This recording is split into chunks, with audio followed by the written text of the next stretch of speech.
Of music that uplifts the soul. Listen to your favorite Jesuit music ministry artists. This is JMM Radio. Get your day's dose of inspirational music. Tune in to JMM Radio. Every Wednesday, only here on Radyo Katipunan, 87.9 FM.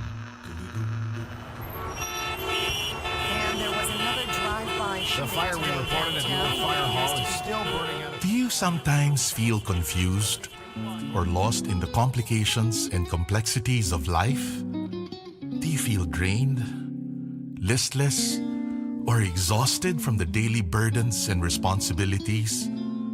Why not seek our campus ministers on air every Tuesday from 2 to 3 in the afternoon? Listen to our counselors from the Loyola School's Campus Ministry Office as they ground our lives in our faith, in our school's spiritual tradition. Campus Ministers on Air. Be guided, be inspired, be blessed. Listen to our Campus Ministers on Air. Radyo Katipunan, 87.9 FM. Tara na't simulan ang inyong umaga sa mga magagandang refleksyon tungkol sa ating buhay at pananampalataya. Kasama sina Father J. Boy Gonzales at Father Nono Alfonso ng Kapisanan ni Jesus, Binibining Risa Singson Kaupeng ng Feast Magazine, Father Fiel Pareha mula sa Archdiocese ng San Fernando, Pampanga, at Cardinal Luis Antonio Tagle. Dito sa Kapet Pandasal sa Radyo Katipunan 87.9 FM. Friends, Romans, countrymen, lend me your ear. Do you long for a good spiritual read? Or for literature that not only feeds the mind, but nourishes the soul as well? Do you want to be inspired, feel positive and hopeful about life? Then read The Windhover, the official magazine of the Jesuits in the Philippines. Written by Jesuits and their lay partners, The Windhover features real stories about the Jesuits and their various ministries. Be inspired. Be blessed. Subscribe to The Windhover. For inquiries, call the Philippine Jesuit Aid Association at telephone numbers 426-6001, locals 4890 or 4892. Once again, Philippine Jesuit Aid Association, telephone numbers 426-6001, locals 4890 or 4892. Susunod na ang Tatakalikasan sa Radyo Katipunan 87.9 FM. Tara na't simulan ang inyong umaga sa mga magagandang refleksyon tungkol sa ating buhay at pananampalataya. Kasama sina Father J. Boy Gonzales at Father Nono Alfonso ng Kapisanan ni Jesus, Binibining Risa Singson Kaupeng ng Feast Magazine, Father Fiel Pareha mula sa Archdiocese ng San Fernando, Pampanga, at Cardinal Luis Antonio Tagle. Dito sa Kapet Pandasal sa Radyo Katipunan 87.9 FM. Naawa sa atin si Jesus. Be blessed tuwing Webes. Ako po si Father Fiel Pareha ng Santo Rosario Parish, Magalang, Pampanga. Tara po at magkapit pandasal na tayo.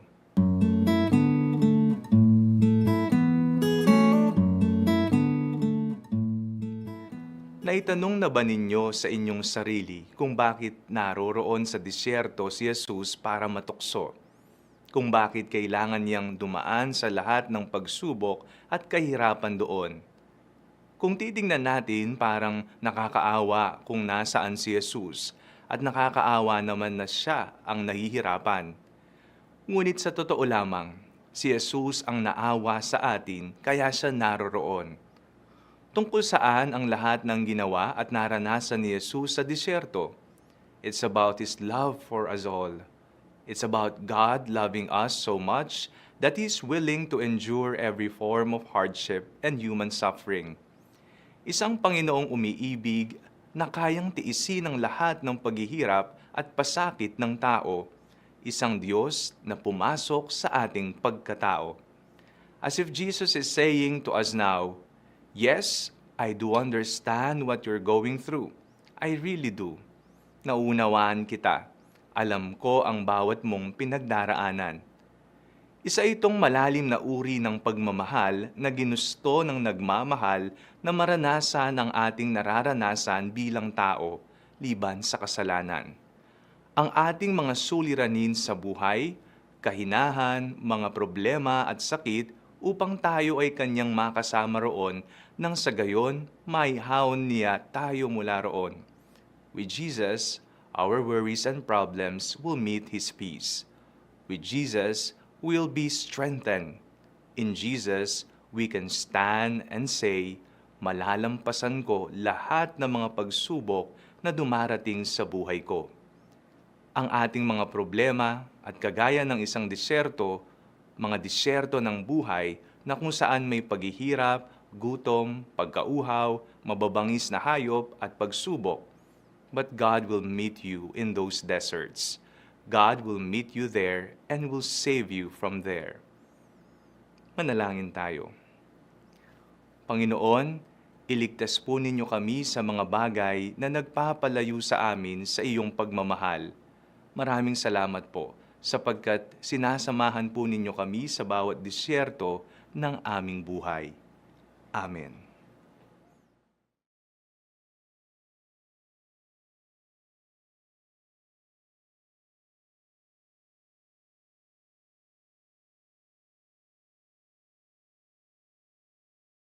Radyo, radyo, radyo, radyo, radyo, radyo, radyo, Katipunan, radyo, Katipunan, radyo, Katipunan, radyo, radyo, Katipunan, radyo, Katipunan.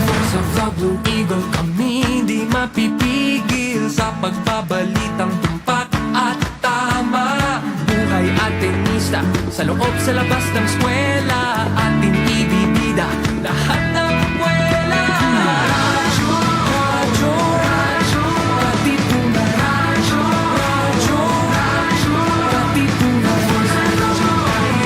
radyo, Katipunan,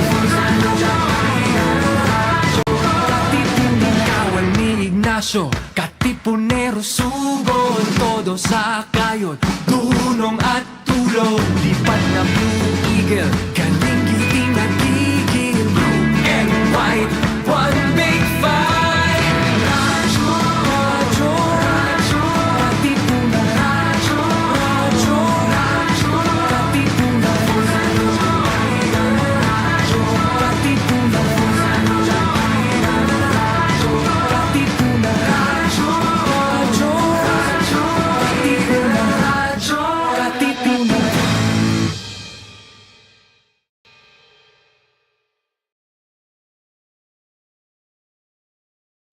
Lamig, init, ulan, hangin, kumakalingang kalikasan.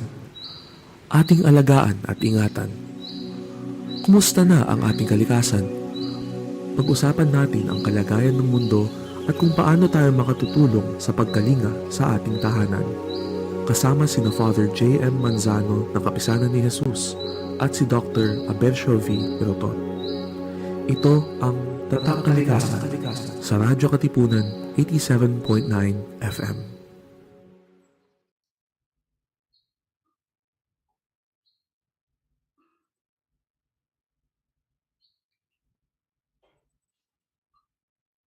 Okay, magandang umaga po sa ating lahat.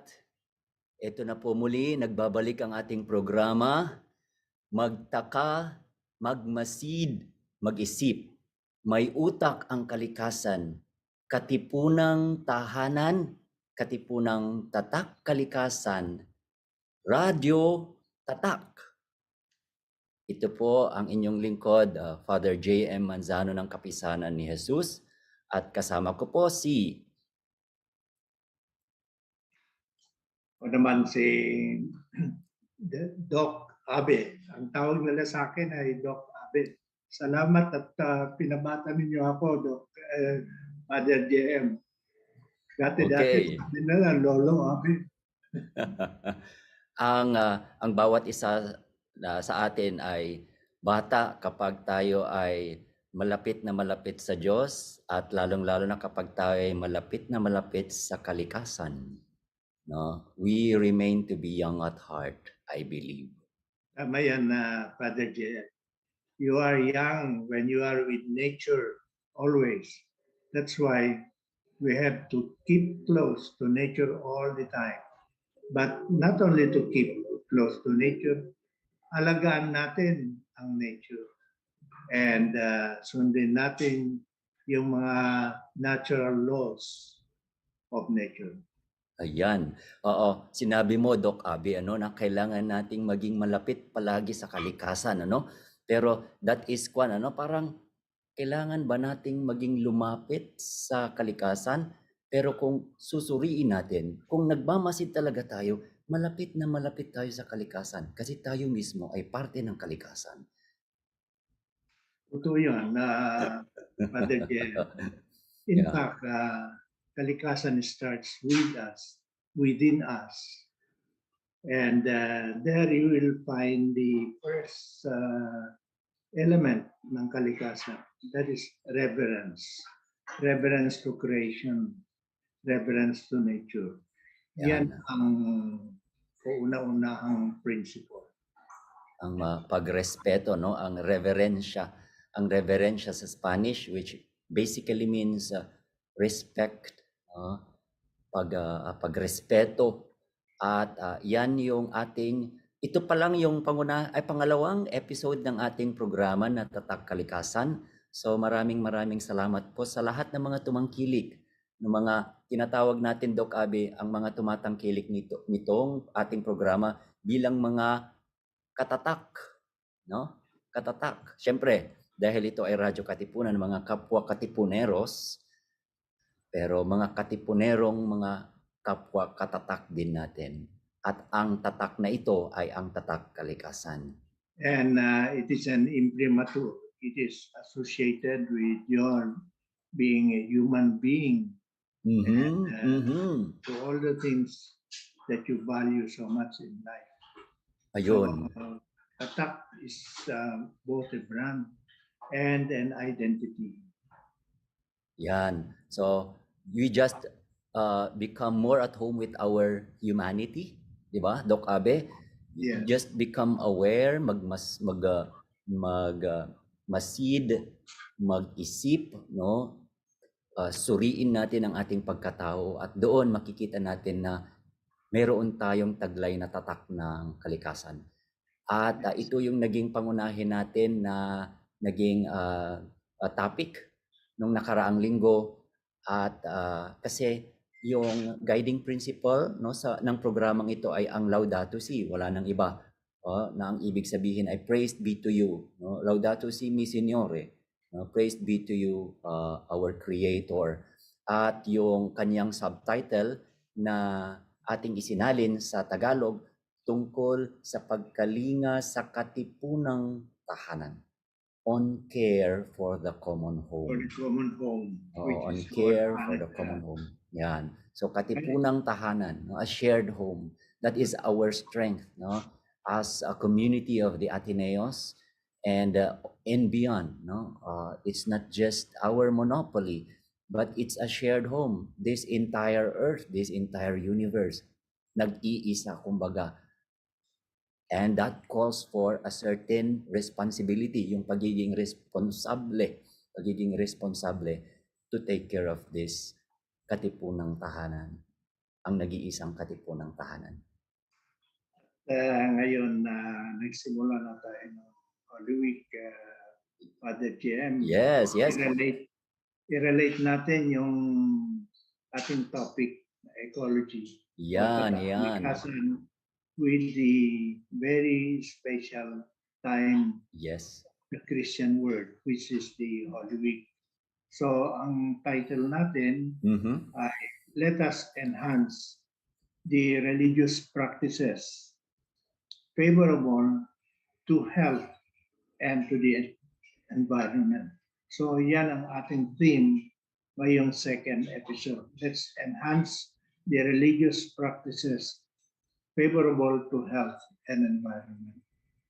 Ayan po, no? So inintroduce na ni Doc Abe yung magiging topic natin at napapanahon po ito kasi kahapon lamang ay sinimulan na natin itong panahon ng pag-aayuno at pag-iwas, no? Fasting and abstinence, no? Na napakahalagang panahon ng ating simbahan. At dito ay magbibigay po kami ni Doc Abe ng ilang mga gabay, no? No, kung saan mapanatili natin yung pagsunod sa mga religious practices natin, no? And at the same time in keeping with taking good care of our creation, no? Kasi Doc Abe, di ba? Hindi ito magkahiwalay. Walang hidwaan dito, walang hidwaan. No, it's integral kumbaga, no? It's an integral approach. At yan is something that is found at the heart of Laudato Si. And that is why Pope Francis also coined the term integral ecology. Integral ecology, all aspects, physical, spiritual, psychological, social, cultural, political, at marami pang iba. At pag binuo, we call that as holistic. Yes, holistikong pananaw. So holism is the very essence of connectedness. We are not only connected by a chain or by a network, we are connected by our home, which is the planet Earth. So every one of us is a part of our home. Every creature has its part or role to play, just like what Shakespeare said, especially to humans. The world is a stage, and everyone has a role to play. And we expand that in terms of ecological dimension.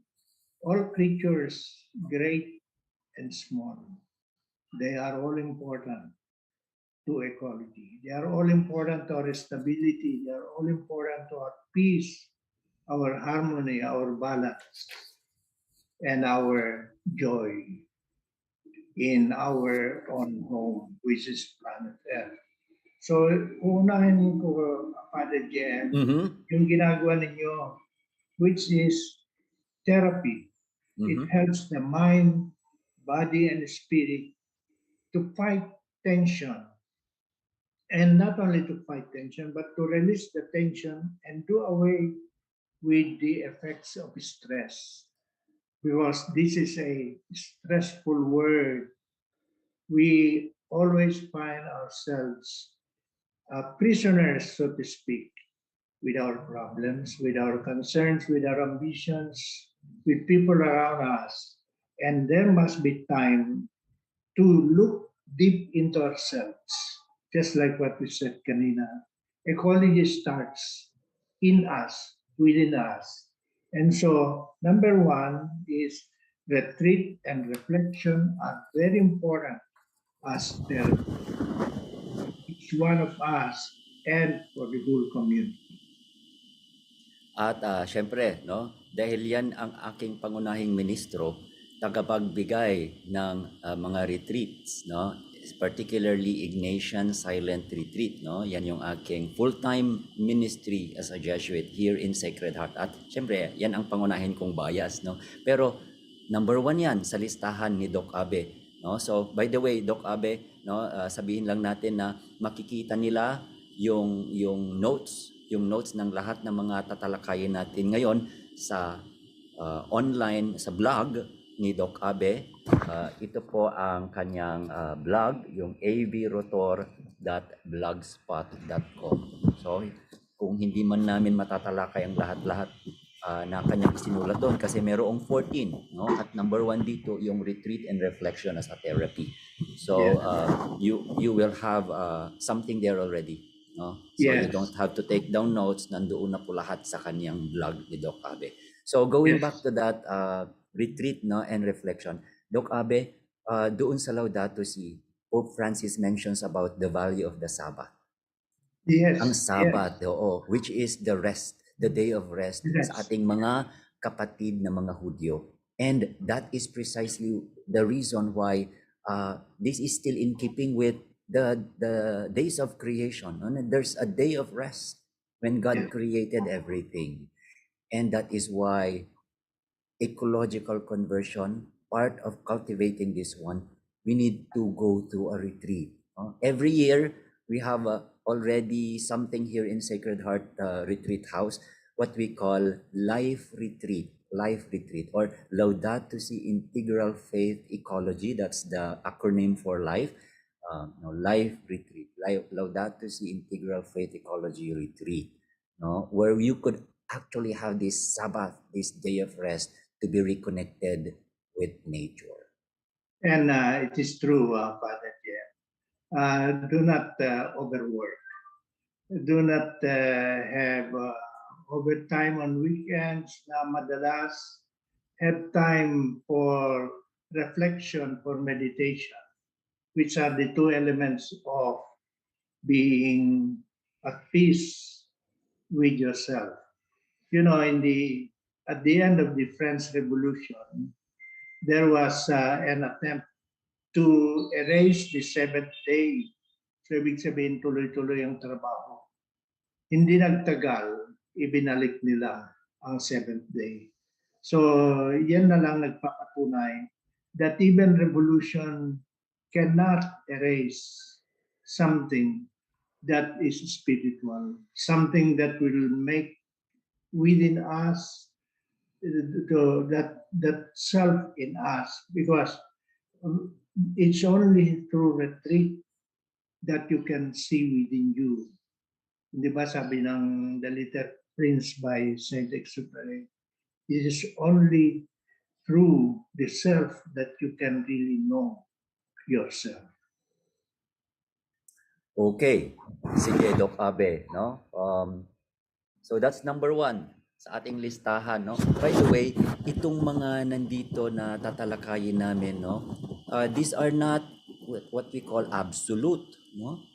Kaya kami ni Doc Abe, no, inaanyayahan din po namin kayo para magbahagi ng inyong mga sariling pamamaraan na kung paano ninyo napapag-ugnay ito, no, your particular religious practices, and at the same time keeping in mind how to properly care for our common home, no? So ipagbigay alam lang dito sa ating programa, no, by sharing and writing it in the chat group, in the chat box. Yes, yung multiplier effect.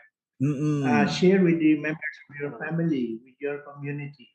This is now the time for you to have a kind of retreat and reflection special for this Holy Week.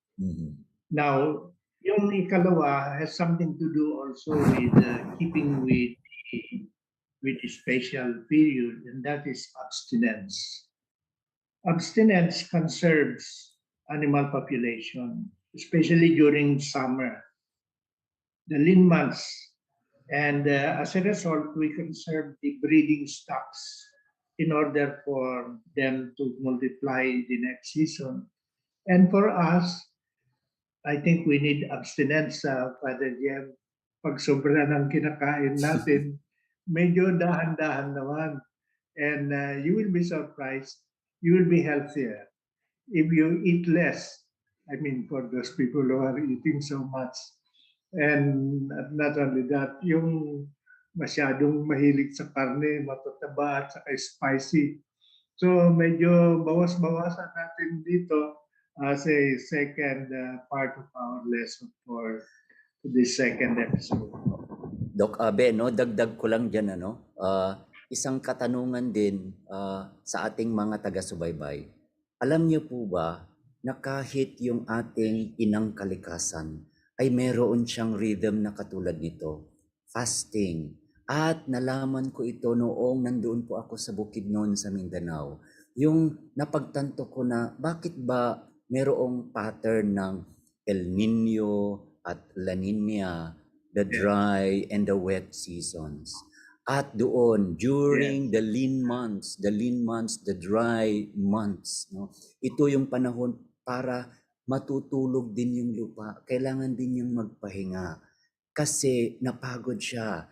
Pero dahil kung minsan ay gusto natin ng growth, no, more at the expense of the land, that contributes to the exploitation already of Mother Earth. No, we must respect the Yes. rhythm, no, the rhythm of Mother Earth. They call the resting of the land as fallow, FALLOW, fallow, and this could be one of the solutions to our declining productivity of our farms. Give our farm a time to rest. Napansin ninyo yung lupa na tuloy-tuloy ang pagtanim at lumiliit na lumiliit ang production. Now, second, even animals have a way to cope up. One of them is estivation. They estivate. They sleep within the summer period. And then when spring comes, that's the time for them to resume their normal lives. For other animals, they hibernate. And this is in areas where there is severe winter, katulad itong mga nangyari ngayon. We have a prolonged winter in the northern hemisphere. And so how can nature cope up with the difficulties?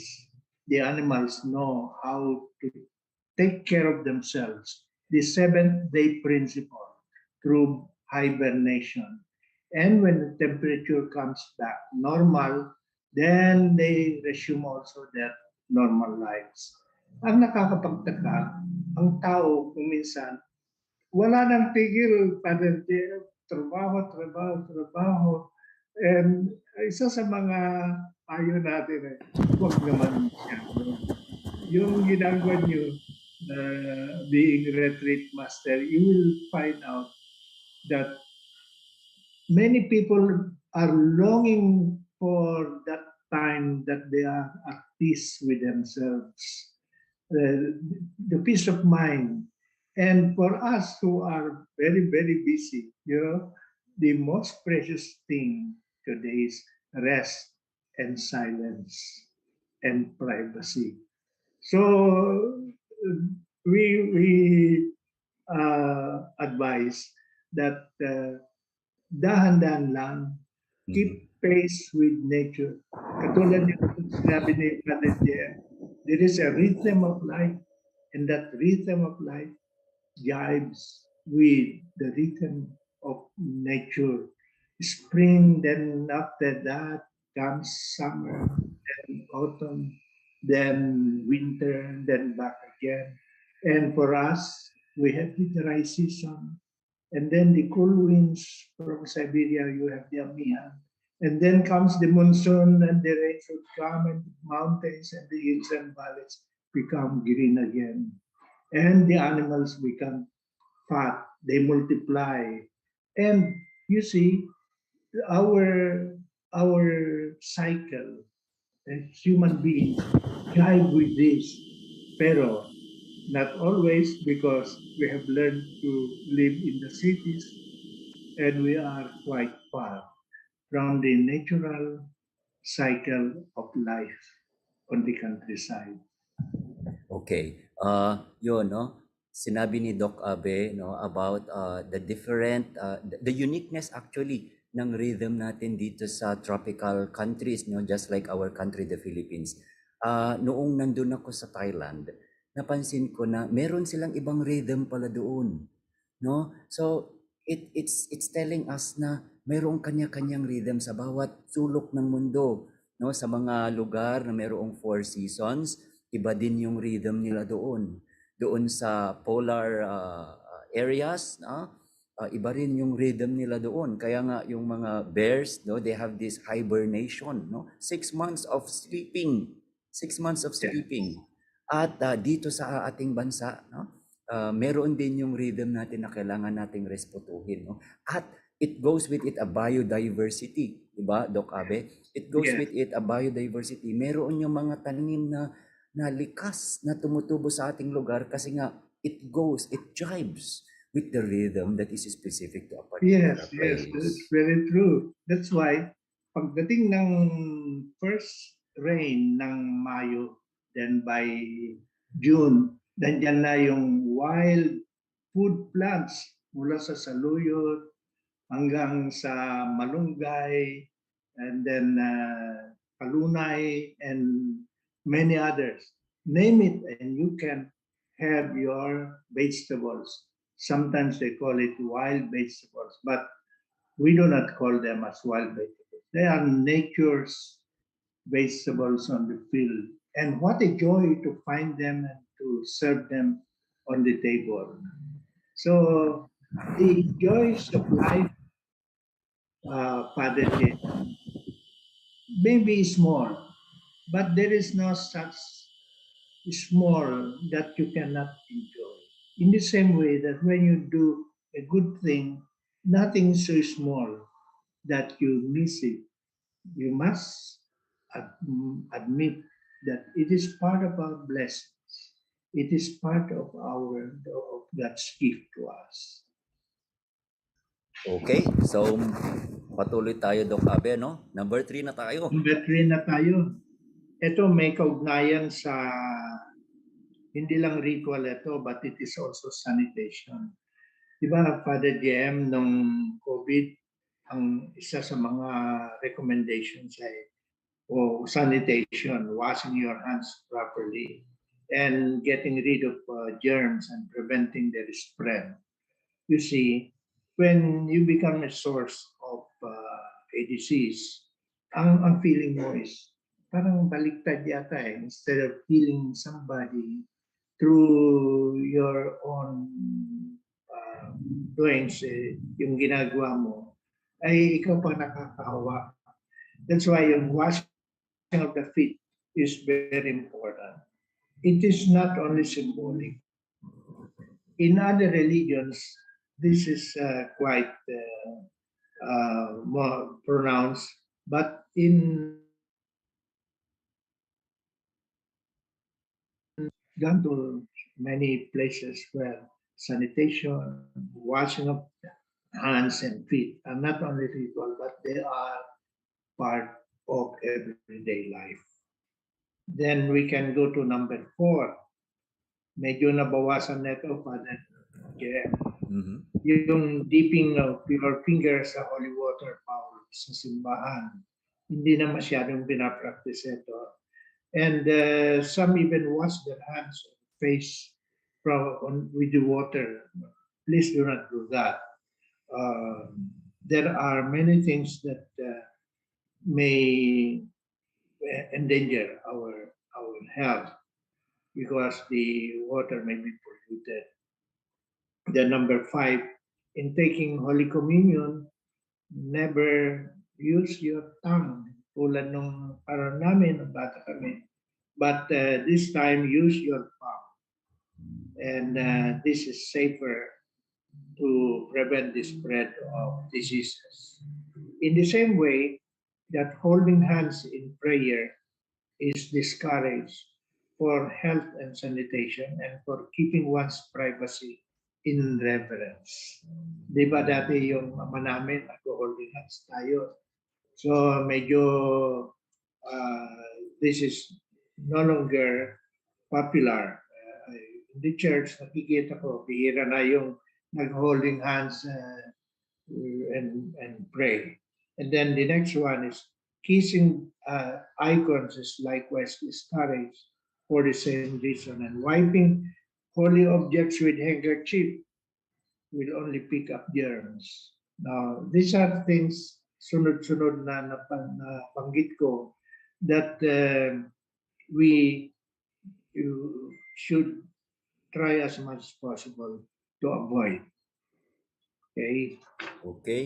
So, Doc Abe, no? Kasi itong mga nagkakasunod-sunod na ito ay related ito lahat sa ating mga religious practices na, no? So, sa religious practices, sa loob ng liturhiya, no? Sa liturhiya. Now, mayroong underlying na na kailangan nating malaman, no, dito, no? Kasi ito ay nagsasalamin ng iba't ibang mga paraan ng ating reverence, pagbibigay galang, no? So yun naman yung pinakamahalagang kailangang alalahanin natin dito, no? How we are giving reverence to the Lord and how we are showing this deep respect, no, for our Lord. Pero kailangan nating isipin din na merong mga pag-iingat na kailangan gawin.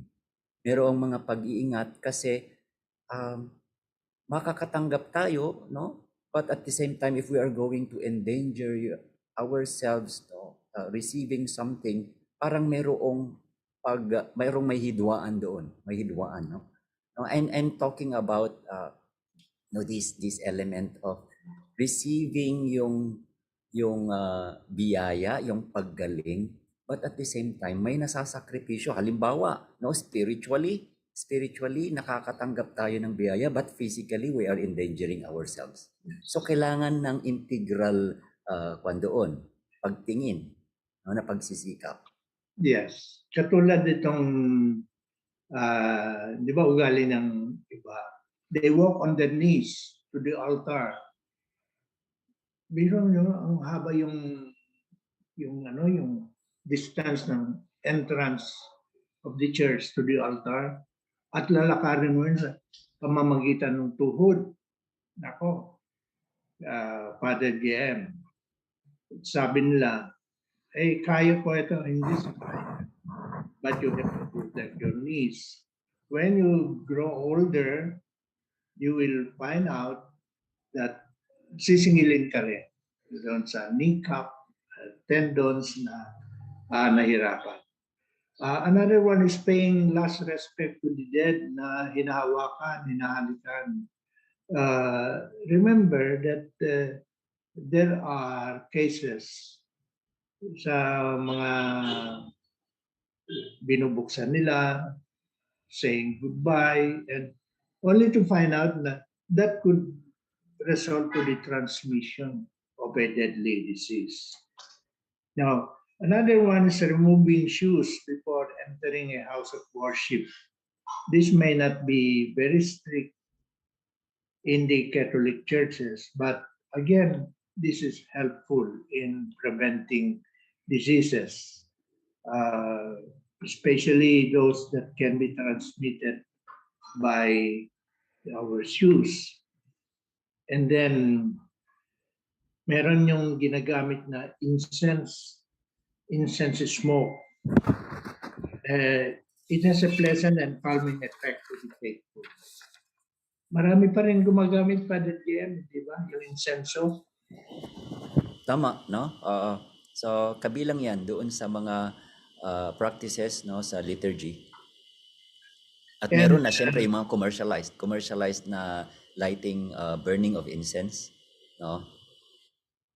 Yes, ang napansin dito, hindi lang yung pleasant and calming effect to the faithful.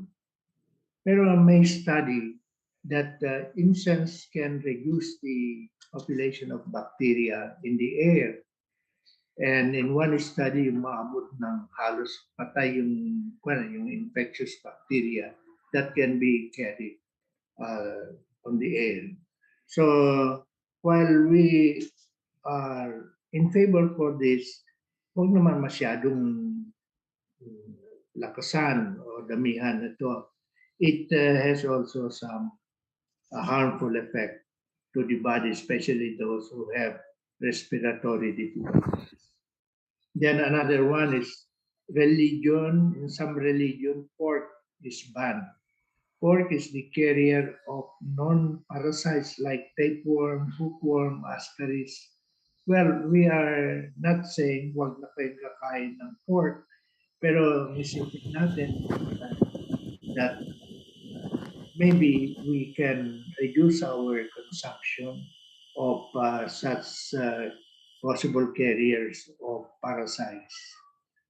So, and then next one, number 13, ancient religions regard certain places and trees as sacred. Sabi nila, huwag kang lalapit yan sa malaking punong kahoy yan at may espiritu yan. Well, it has one importance na medyo nababawasan. That is the belief of the Holy Spirit was responsible in the conservation of trees and even forests. So maybe we have to look into that, looking at the tree as a tree of life, as a tree that gives us many valuable products to Nung us. kwan, Doc Abe, naalala ko lang nung nandun din ako sa Thailand, they practice this tree ordination. No?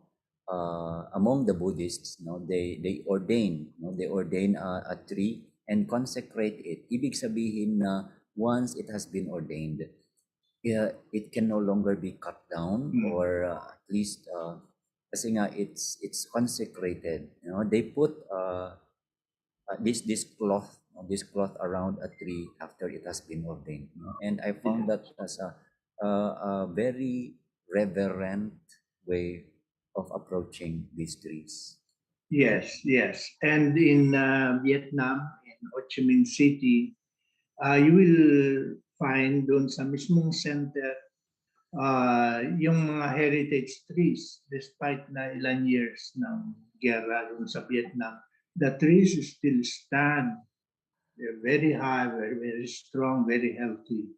And in Israel, yung mga malalaking kahoy, nakapangalan doon yung heroes nila, especially yung mga namatay sa gera, who have contributed much to the culture of the Israelites.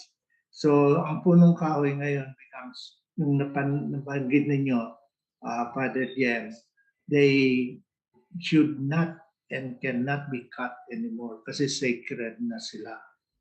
So, maybe we have to look into that as one of the things we can do. Protect the trees, plant more trees, and don't cut the trees as much as possible. Yung term natin na reverence for life, isama natin sa mga una sa listahan natin. Trees. Without trees, I just cannot imagine what our common home planet Earth would look like. Yan, at yung dito, no, isang very concrete na nangyayari dito sa Sacred Heart Retreat House. Our retreat house is 90 years old, no, since it was founded in 1932. At malalaki na, matatayog na ang mga puno dito at maraming mga balete tree. At ito, very common na naririnig namin sa mga taxi drivers tuwing pumapasok sila sa aming lugar, makita lamang nila yung mga nagtatayugang mga puno. Ano na, it's already an OMG moment, an oh my God moment, an aha moment for them. No, it brings them, it transports them into a spiritual world. And that's what these trees are doing. No?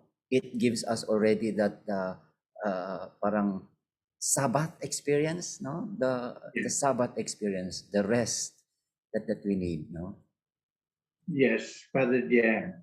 And that's why number 14 on Palm Sunday, ang ating advice ay huwag naman patayin yung mga coconut trees.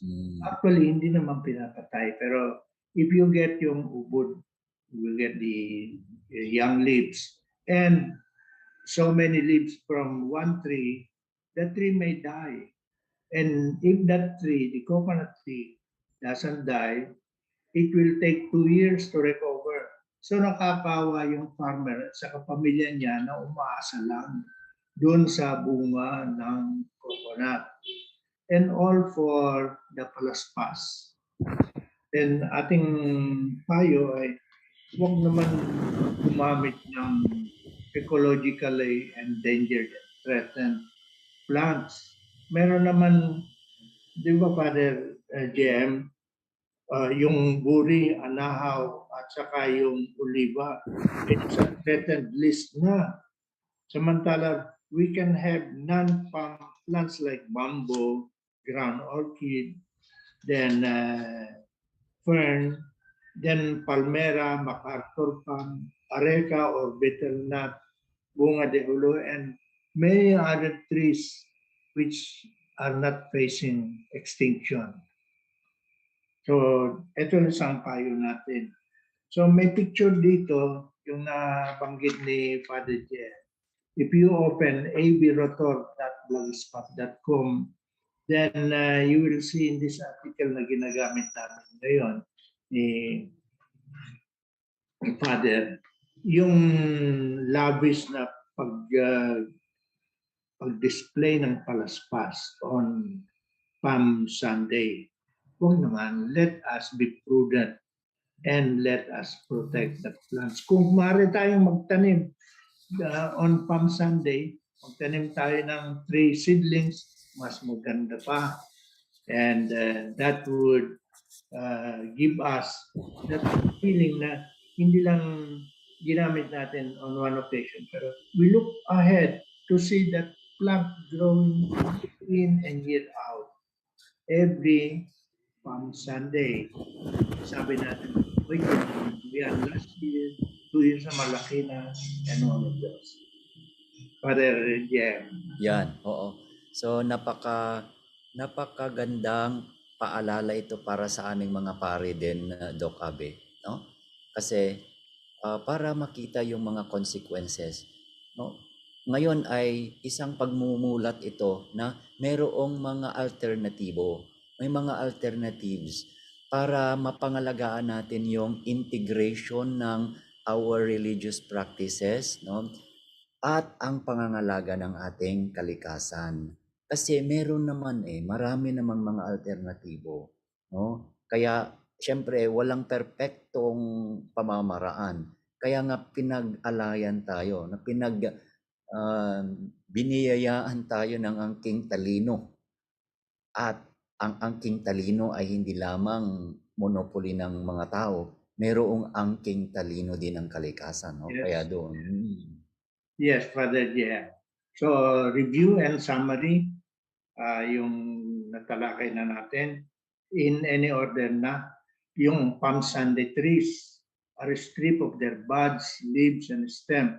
This is detrimental to the environment, especially in summer when plants face a tight water supply.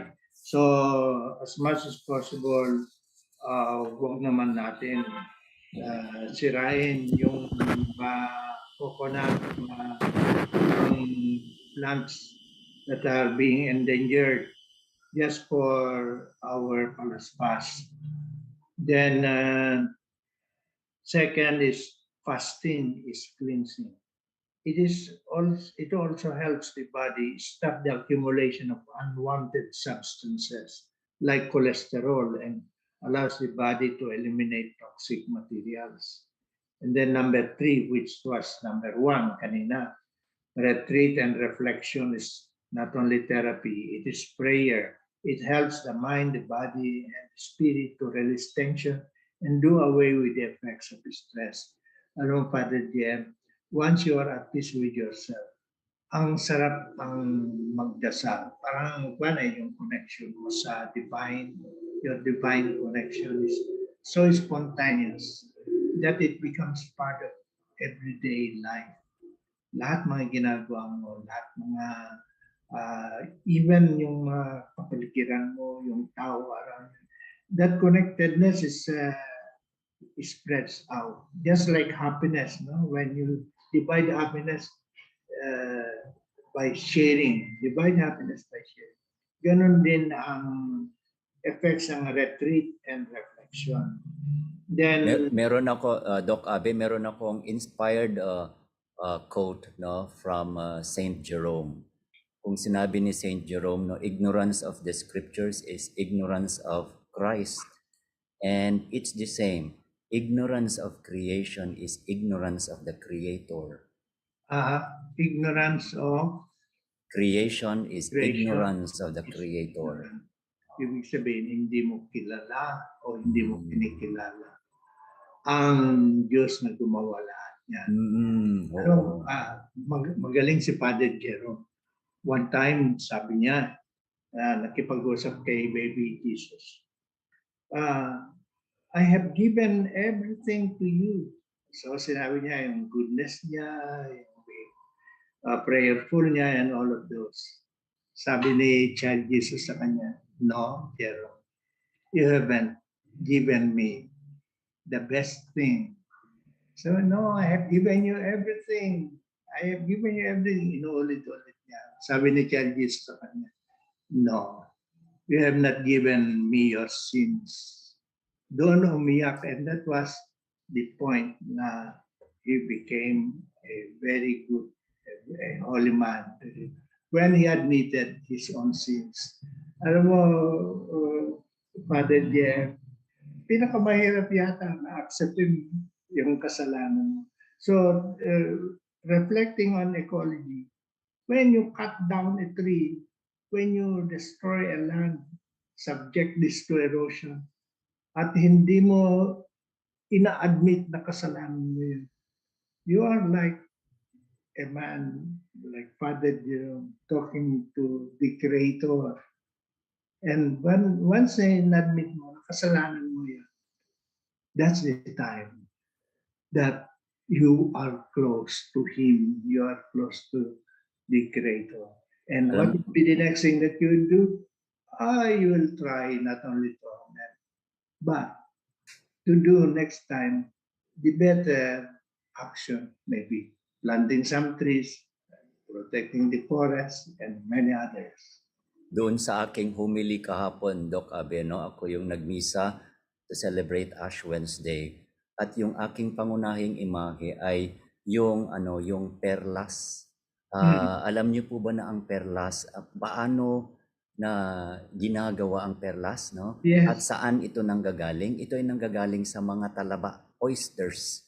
At ang mga oysters, no, kapag pinapasukan sila ng dumi, no? Pinapasukan sila ng dumi, hindi nila ito tinatapon. They adopt the dirt.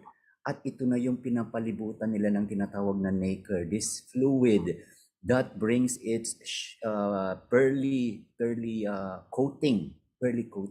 At sabi ko doon sa aking homilya na, let's embrace this dirt. No? It's part of the mystery of God. No? At yun yung kasalanan na hinihiling ng Diyos kay Saint Jerome. No? This dirt. And let us allow the Lord to transform it. No? To undergo through a process na papalibutan niya ito ng kanyang pagmamahal at habag. And this is the mystery. Pag masaktan ka, pag meron kang nagawa, and you know how to amend, and you know how to overcome it, there's a new life. That's why every time we hear someone bagong buhay, it starts with acceptance ng kasalanan so that you will have a new life. And there's something beautiful yung storya ninyo na yung pearl na pag meron particle na na-embed doon sa tissue ng living oyster, ang gagawin niya, mag-form ng substance to cover, and then palaki until it becomes so precious. We call it as pearl. So, malalim yan ng philosophy niyan na Father Jeff. Yes, I call them the underwater potters. These oysters and mollusks, the parable of the oysters and mollusks. Beautiful. I hope mga mahal natin ng listeners, makuha ninyo itong philosophy ng the oyster, how the oyster makes a pearl. And not in our lives, yun din eh. When we find a problem, it is the start of a new life. Parang ganun. And then let's go and continue with this one.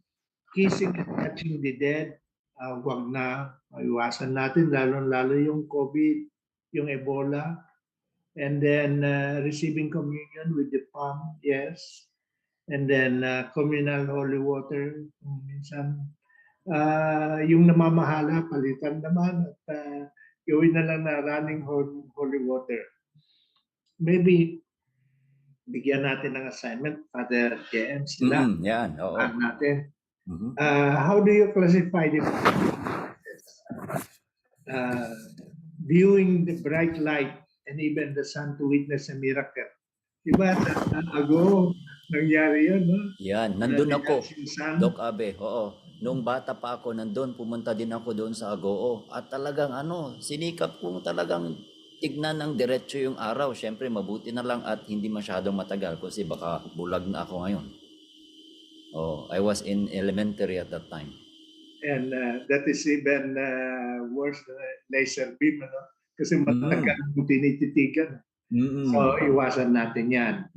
Another one is baptism by immersion, no? Yung ilulubog ka dun sa river, no? Instead na yung usual na baptism, talaga nilulubog ka. Huwag naman ganun. Huwag naman ganun. Then, actual crucifixion on Good Friday, that is not encouraging. It's not the ultimate penitence sa Father Jem.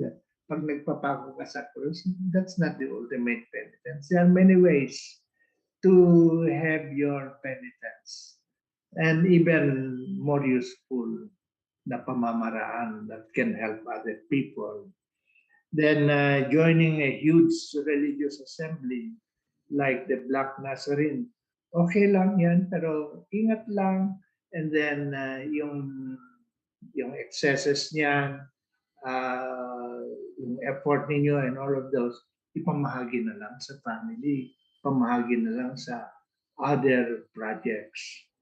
Then another one is walking barefoot as penitence, especially walking with your knees. Wag na ninyong gawin yan. And many others. This is an open-ended list. Ipagpatuloy po ninyo. Kami ni Father Jem, we recommend that you come up with a list of things that would favor religious practices that would enhance health and the environment. So we go back to the title. The title is Let's Enhance Religious Practices Favorable to Human Health and to the Environment.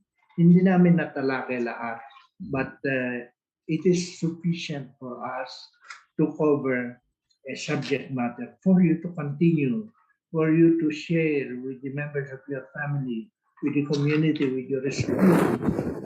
And you see, the essence of teaching and learning is to reach out for more, reach out for people, especially those who need your help, and even those you think they don't need. For all you know, they look up at you as a source of their inspiration and encouragement. Doon sa sinabi ni Doc Abe, no, na nakumpleto na namin itong mga mungkahing ito, no? So wag nating kakalimutan kung ano ba yung underlying principle dito. At ito iyon, yung pangkalahatan, it's integral, no? Integral ecology, integral nourishment, integral healing. Na iwasan natin yung religious practices na it will compromise also at the same time yung ating pangangatawan, hindi yun hindi magkatugma yun, no? So yun yung ating sinasabi dito. Tignan natin, suriin ng mabuti, pag-isipan, mag-isip ng mga alternatibo. Kasi yung healing, yung pagpapagaling na iginagawad ng Panginoon para sa atin, ay hindi tayo din ipapahamak, no? Hindi din niya tayo ipapahamak. Kumbaga. Yes, Father Jem. It is easy to open the article sa computer. Just type there AB Rotor, one word yan, .blogspot.com. Then enter. Then you will put there Tatakalikasan. And you will find the articles that we have taken so far in the first and second episodes. at saka yung advanced lessons natin. You will find, meron mga 10 articles in advance para mabasa ninyo. Ang ginagawa namin ni Father Jem ay what we discuss here is based on a certain outline, and then yung outline na yan, pwede ninyong ma-access dito sa computer, and you can print without any impediment. You can print and you can use in your school, you can use in your community. So this is our procedure. So in the long run, i-compile natin itong lesson nito, and it will be our continuing source of our topics. And hopefully, maybe we can compile this into a book with your help, with your cooperation. But more important is we are reaching you out. And not only that, maybe we can change you a little bit. May kasabihan nga, a drop of water will not fill the ocean, but the ocean will not be the same again. So it's just like the multiplier effect. That it moves. When you drop a pebble sa tubig, you will form ripples, and it will expand and cover the whole pond. And then it will sink, and we hope that it will sink deep into our minds, our heart, and our spirit. Doc Abe, no, meron din tayong isang panawagan na kailangan gawin bago tayo magtapos sa ating programa. Ito yung panawagan tungkol sa kasalukuyan ngayon na issue tungkol sa Kaliwadam, no? Kaliwadam. So mayroong online petition na ipinaabot kay presidente, no, sa pagpigil ng pagtatayo ng Kaliwadam. So ang ating paanyaya para sa ating mga taga-subaybay ay makialam, no, at manindigan at suriin, no? Suriin yung mga iba-ibang mga aspeto nito kasi there is an online petition tapos nakalikom na ng 200,000 signatures at pinapanawagan na makaabot hanggang 500,000 signatures by February 23 itong buwan na ito, no? So makialam, manindigan, no? At manalangin, may panalangin din natin, no, ang ating mga lalong-lalo na ang mga pinakapangunahing mga naapektuhan po dito ay yung ating mga indigenous peoples, mga kapatid na indigenous peoples. Kasi sila yung unang madi-displace dito at ang mga karating na mga bayan. So pag-usapan, no, kumbaga, di ba, Doc Abe, napapag-usapan yung mga bagay-bagay na ito para magkaroon ng favorable na mga pamamaraan para matugunan ang pangangailangan. Yes, Father JM. So, may byproduct ng development. And if that byproduct is as big as the main intention at negative ang effect above, put back to the drawing table yung plano. What we are saying, maybe we want to move so fast. Kasi ang trust ng development, as much as possible, magawa mo agad. Pero the best projects are those who go back to the drawing table and with the consultation of people, consultation with the public, with the community. Because this project is a project of the people. In the same way, we go back to laudatosi. Whatever we do, our common home will be affected. We are one in this living planet. Ganon din yung the microcosm which could be a dam could lead also to the same principle. It might not favor your intended benefits unless it is a people's program. It is the people ultimately, who will say, it is our project and we benefited, all of us. Nakapaloob yan doon sa sinulat na Laudato Si, no, ni Pope Francis. At pinuntiryan niya dito yung the politics, no? Kasi nagagabayan kung minsan ng ating politiko ng yung short-term gain na tinatawag. Short-term gain over the long term, no? Na nasasakripisyo na yung long term. At dito, no, kailangan we need to go back to the drawing table. Kasi ano ba yung mga naisasaalang-alang dito? At hindi yung growth, no, yung just parang yan yung nagiging mantra kasi Doc Abe, no? Growth at the expense of sustainable development. Yan yung dalawang pwede matatalakay natin ng sa mga susunod na episodes, no? Ano ba ang ibig sabihin ng sustainable development, no? Yun yung sa in-adjust, no, sa kwan lang to na may maiiwan pa ba tayo sa mga susunod na mga henerasyon pag wala na tayo dito sa mundong ibabaw. Yun yung sustainable development. Yes. Marami na tayong natalakay, Father Jen. Oo. Baka naman sabi na, ang bigat naman ang lesson. Napakarami, oh. Sa school ko minsan, dami naman assignment ng teacher. Ang hirap naman mag-memorya. Well, dami naman na assignment pa sa iba. Kami naman eh, Father J, take time, yung unang impambungan natin eh. Retreat, mag-reflection, mag-meditate. Well, unang assignment ninyo, mga mahal namin na listeners. Ano ang difference ng meditation and reflection? Which is closer to you? Meditation or reflection? So assignment ninyo, Father, assignment. Okay, sige.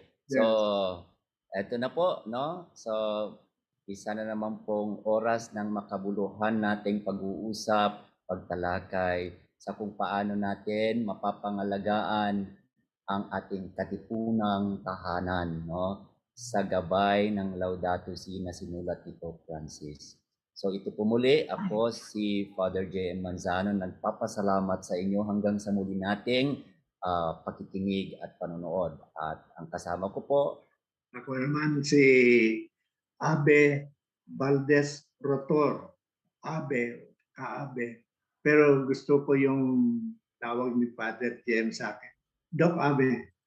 Thank you very much. At pasalamatan din natin si Teo at saka si Justin. And si my better half. Si Tita Cecil. And si Mrs. Cecilia Rojas Rotor. At sa mga sumubaybay, nagpapasalamat po kami ng lubusan sa inyo. So, magtaka, magmasid, mag-isip, may utak ang kalikasan. Katipunang tahanan, katipunang tatak, kalikasan, radyo, tatak.